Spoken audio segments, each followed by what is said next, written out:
My name is Andy, and I want to ask you a question. Do I look like a smart and sophisticated person? Well, I'm your TEDx speaker, so your answer is probably yes. But actually, I believe that I am the worst test taker in this room right now. I'll show you why. So it started with an IELTS test. The IELTS test is extremely important and it's split into 4 different sections. So during the IELTS test, I felt normal. And when I finished it, I came home and a few days later, the scores came inside of the mail.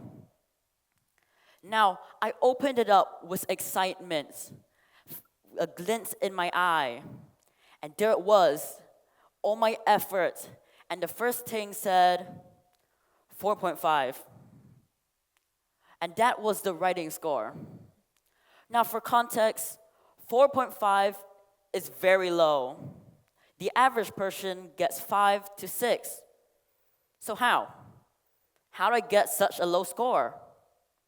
So I figured that many of the deductions came from me being unprepared. I came into the test room and I didn't even know what I was talking about. I didn't even know what I was going to write, how to write, and the format of the test. What type of person goes into a test room without knowing how to test? That's me. And I did it. So, why? I came in and I felt confident, but it was bad. That confidence ruined me. But another saving grace appeared. It was the overall test score, and that was the one that was actually important. It was a 7.5. 7.5 is a very high score. Native speakers even score lower than that. So how did we get here? How did we go from a 4.5 to a 7.5? From low to high, from good to bad? And that is what I'm trying to answer today.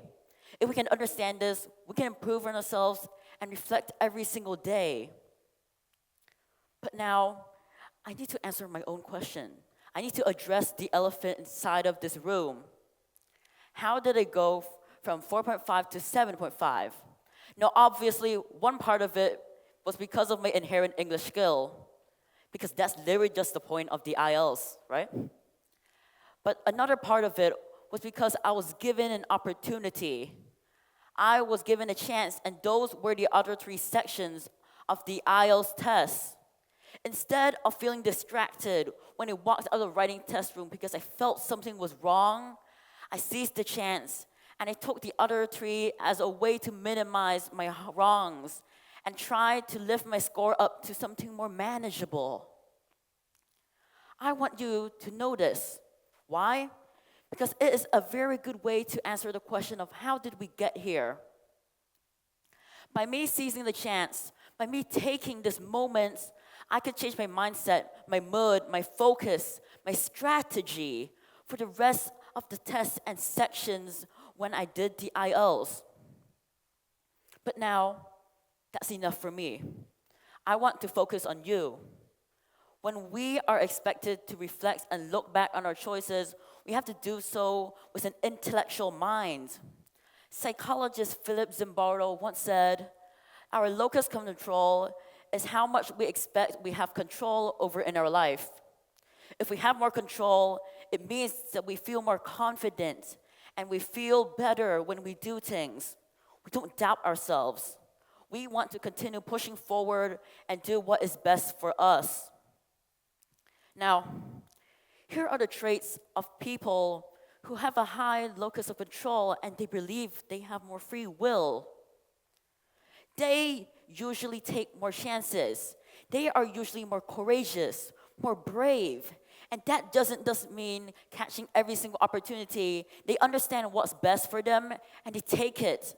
Instead of letting opportunities pass by, they are taking their chances and they believe that they are doing what is best for themselves. Do you want to hide behind your doubt? Do you want to limit yourself? No. And that's exactly why this is such a difficult thing to do. Seizing the chance feels hard. What happens if we fail? What happens if people judge us? How hard are the risks? But that's exactly the point. If we can't learn from our mistakes, if we can't take the chances, how do we know how to improve? When we improve, it is extremely important for our journey. When we advance in our hero's journey, we go through many different stages, and those stages don't just become the same. When we wait for the perfect moments, we are waiting for essentially nothing. Nothing will ever go right for us. There isn't an ideal moment. So, what is truly important? When we have confidence, control, and a belief, we work more efficiently. Would you work better if you felt that you couldn't? No. If we believe that we can, then we will. And that's what the point I'm trying to make for you today. But now at this point, a mistake is very usually made. People always ask me, how? How do I seize this control? How do I take the moment efficiently? Obviously, you don't want to let all your opportunities pass by. But you don't want to chase everything like a tiger either, because eventually you're going to burn out and be stressed, and that's not good. I believe that we want to go for a middle ground. We don't want to wait for the perfect moment, because that just doesn't exist. We want to focus on logic and benefits of all the events, all the choices that happen to us. That's what how did we get here is for. It's a question, a way to reflect on our own selves. It is one that does not have a definite answer for every period of time, every moment, for everyone. But yet it is one that we have to answer through time and via the choices we have to make. I want you to do what is best for you. Take your chances. Seize the moment. Why? Because you just feel more confident. Sometimes confidence is key. I could walk up to the stage, feel confident, and I could tell you all my ideas without stuttering or being afraid of stage fright. So now, what do we do? Studies from Melinda Moyer have shown us if we try too hard to give a sense of control, not only does it waste our time and effort, it doesn't actually create a real difference. The real purpose of seizing the chance and taking control is to grow, reflect, and improve on yourself. Why do we want this? Again, it helps us advance on our journey. Our journey doesn't need to have a specific end, but as long as we know that we are making progress, as long as we know that we are receiving progress, and we can show other people, that gives us just the motivation and the push we need. Think about your favorite heroes: Spider-Man, Batman, Iron Man. Many of the stories were jump-started by a single decision that could define their entire plot and life. If Spider-Man said later, would we have the Peter Parker we know today? No. They all risked, they all took the chance, and they all paid for it. But what that made them is a person who has a hero mindset, a growth mindset, someone who strives to protect and grow and improve over the hero's journey. So, again, you don't want to chase everything, but you don't want to let all your opportunities pass by either. When we understand that our journey is all made by our choices, it just sounds logical to take what's best for us and improve ourselves day by day. Reflect on all your actions, all your mistakes, and all the good things and bad things you have done.